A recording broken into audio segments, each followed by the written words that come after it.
గోపీనాథ్ గారిని చూసి వాళ్ళు ఏడుస్తూ ఉంటే వాళ్ళని చూసి మాగంటి గోపీనాథ్ గారి సతీమణి సునీత గారు కన్నీళ్లు పెట్టుకున్నారు. ఇది మానవ సహజం. ఇందిరాగాంధీ గారు చనిపోయినప్పుడు దేశంలో కోట్లాది మంది కన్నీళ్లు పెట్టుకున్నారు. అది కూడా సీరియలేనా మీ ఉద్దేశంలో? రాజీవ్ గాంధీ గారు శ్రీపెరంబుదూరులో టెర్రరిస్టుల దాడిలో, మానవ బాంబు దాడిలో చనిపోయినప్పుడు దేశమంతా కన్నీళ్లు పెట్టుకున్నది. ఒక ప్రధాన ప్రతిపక్ష నాయకుడు చనిపోయిండని చెప్పేసి. అది కూడా మీ దృష్టిలో సీరియల్ డ్రామానేనా? ఆంధ్రప్రదేశ్కు ముఖ్యమంత్రిగా పనిచేసిన వైఎస్ రాజశేఖర రెడ్డి గారు హెలికాప్టర్ ప్రమాదంలో చనిపోతే చాలామంది కూడా మరి ఏడ్చారు, కొంతమంది షాక్ కూడా గురై చనిపోవడం జరిగింది. మరి అది కూడా సీరియలేనా మీ దృష్టిలో? అది కూడా ఒక డ్రామానేనా? ఏం మాట్లాడుతున్నారు మీరు కానీ మీ మంత్రులు కానీ, తుమ్మల నాగేశ్వరరావు ఏం మాట్లాడుతున్నారు? ఇప్పుడున్న అభ్యర్థి మాగంటి గోపీనాథ్ గారి మరణాన్ని దైవ నిర్ణయం అంటున్నారు. అంటే ఆయన చనిపోవాలని దేవుడు భావించాడని మీరు చెప్పాలనుకుంటున్నారా? ఇప్పుడున్న అభ్యర్థి, కాంగ్రెస్ అభ్యర్థి వాళ్ళ నాన్నగారు ఆయన పర్సనల్ విషయాల మీద కూడా కామెంట్ చేస్తున్నారు. మాగంటి గోపీనాథ్ గారి పర్సనల్ విషయాల మీద కామెంట్ చేస్తున్నారు. అంటే మీ పర్సనల్ విషయాల మీద మేము కామెంట్ చేయలేకనా? మీ కుటుంబాల్లో ఉండే విషయాల మీద మేము కామెంట్ చేయలేకనా? అక్కడే మీకు మాకు తేడా ఉన్నది. కాంగ్రెస్ సంస్కృతికి బీఆర్ఎస్ సంస్కృతికి అక్కడే తేడా వస్తున్నది. ఇంకా ఈ దుశ్శాసన పర్వం ఒకవైపు అయితే, మరొక వైపు కాంగ్రెస్ పార్టీ దౌర్జన్యాల పర్వం మొదలుపెట్టింది. మరి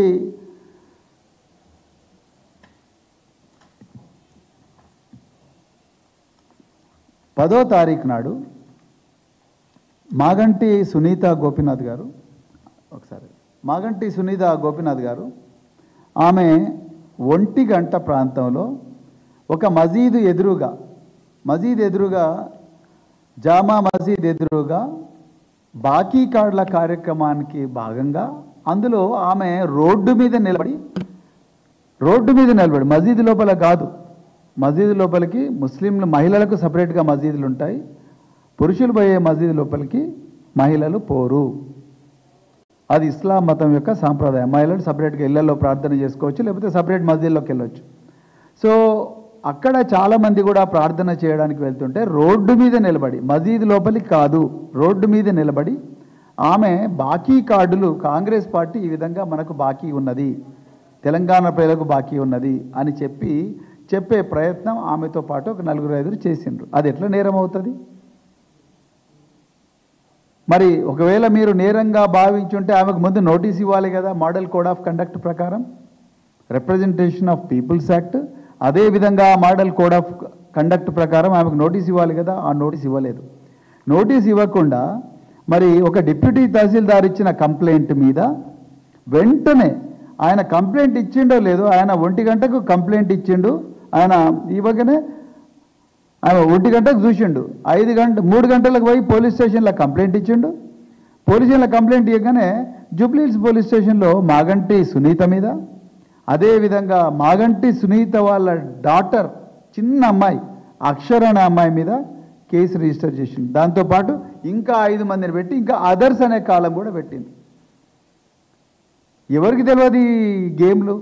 అదర్స్ అని ఎందుకు పెట్టింది? ఇంకా ఎంతమందిని వెళితే అంతమందిని అదర్స్ కేటగిరీలో ఇరికించి వాళ్ళను కూడా జైలుకు పంపించే ప్రయత్నం. అంటే ఎలక్షన్లలో ఎవ్వరూ ప్రచారం చేయొద్దు, వాళ్ళంతా జైళ్ళల్లో ఉండాలి, లేకపోతే పోలీస్ స్టేషన్లో లాకప్లలో ఉండాలి.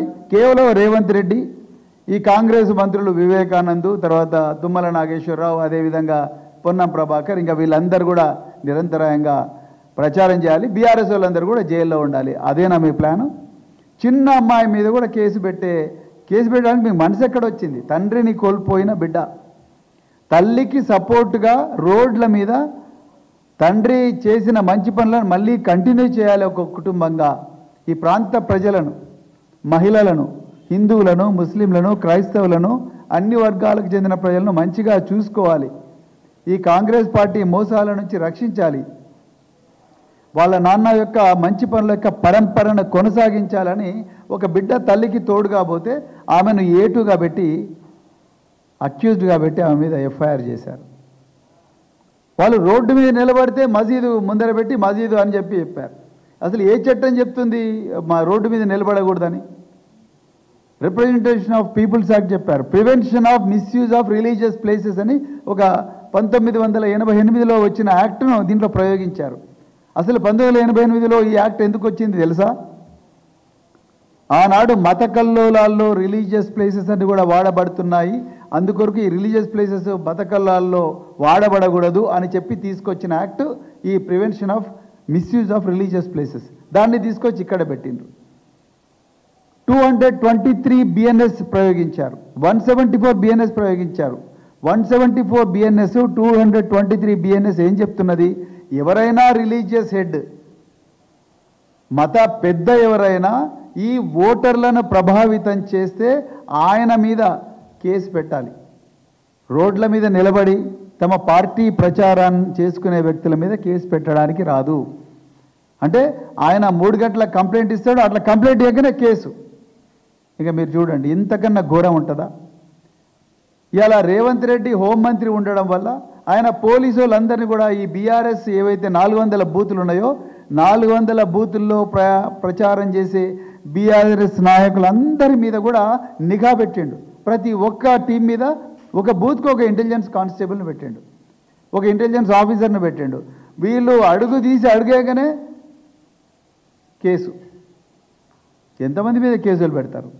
ఇదే ఇందుకోసమేనా మీరున్నది ఈ పోలీస్ వ్యవస్థలో? ఇందుకోసమేనా మీరు హోంమంత్రిగా పోయింది? ఇలా రేవంత్ రెడ్డి గారే దీనికి సమాధానం చెప్పాలి.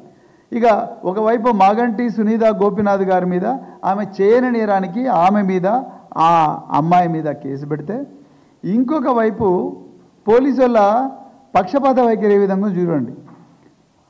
6వ తారీఖు నాడు ఈ మాగంటి ఈ కాంగ్రెస్ అభ్యర్థి నవీన్ యాదవ్ ఆయన జూబ్లీ హిల్స్లో మధురానగర్ ప్రాంతంలో ఈయన ఫేక్ ఓటర్ ఐడి కార్డ్స్ ఇతను సప్లై చేసిండు ఓటర్లకు. అది నమస్తే తెలంగాణ దినపత్రిక బయటికి తీసుకొచ్చేదాకా ఏ అధికారికి కూడా తెలియదు. మీరు ఒకసారి ఆలోచించండి, వాళ్ళకు చూడని కూడా చూడలేదు దాన్ని అధికారులు.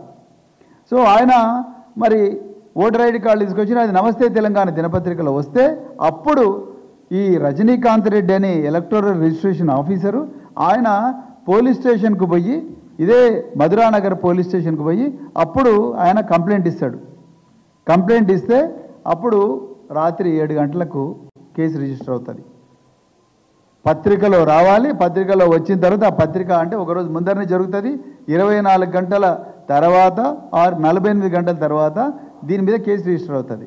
ఇంకొక దుర్మార్గమైన విషయం ఏంటయ్యా అంటే, మాగుంట సునీత గోపినాథ్ వాళ్ళ కూతురు మీద అక్షర మీదనేమో ఆమెతో పాటు 5 మంది మీద టోటల్ 7 మంది మీద కేసు రిజిస్టర్ చేస్తే నోటీసులు ఇవ్వకుండానే ఈ నవీన్ యాదవ్ కేసులోనేమో ఒక్క నవీన్ యాదవ్ మీదనే కేసు రిజిస్టర్ చేశారు. ఇంతకన్నా ఘోరం ఉంటుందా? మరి నవీన్ యాదవ్ చుట్టూ ఆయన అనుచరులు ఉన్నారుగా, ఆయన పేర్లు ఎందుకు పెట్టలేదు ఎఫ్ఐఆర్లో? అంటే పోలీసుల పక్షపాత వైఖరి చాలా క్లియర్గా కనిపిస్తూ ఉన్నది. మాగంటి సునీత గోపినాథ్కు మాగంటి అక్షరకు ఒక న్యాయం, నవీన్ యాదవ్కి ఇంకొక న్యాయం. మరి ఇలా మాగంటి సునీత గోపినాథ్ కన్నీళ్లు పెట్టుకున్నది ఒక మహిళ, భర్త కోల్పోయిండు, కార్యకర్తల ముందర చూస్తే భావోద్వేగానికి గురైంది. అదొక డ్రామా సీరియల్ అన్న పొన్నం ప్రభాకర్ గారికి మహిళా కమిషన్ నోటీస్ ఇచ్చిందా? నేరెళ్ళ శారద గారు, మీరు మహిళా కమిషన్ చైర్పర్సన్ కదా, మీరు వెంటనే పొన్నం ప్రభాకర్ గారికి నోటీస్ ఇవ్వాలి కదా. పత్రికాముఖంగా బాజాప్తా ప్రెస్ కాన్ఫరెన్స్ పెట్టి చెప్తున్నాడు, ఈ సీరియళ్ళు డ్రామాలు మాకు కూడా వచ్చు, ఈ కన్నీళ్ళని కూడా ఫేక్ కన్నీళ్ళని. మరి పొన్నం ప్రభాకర్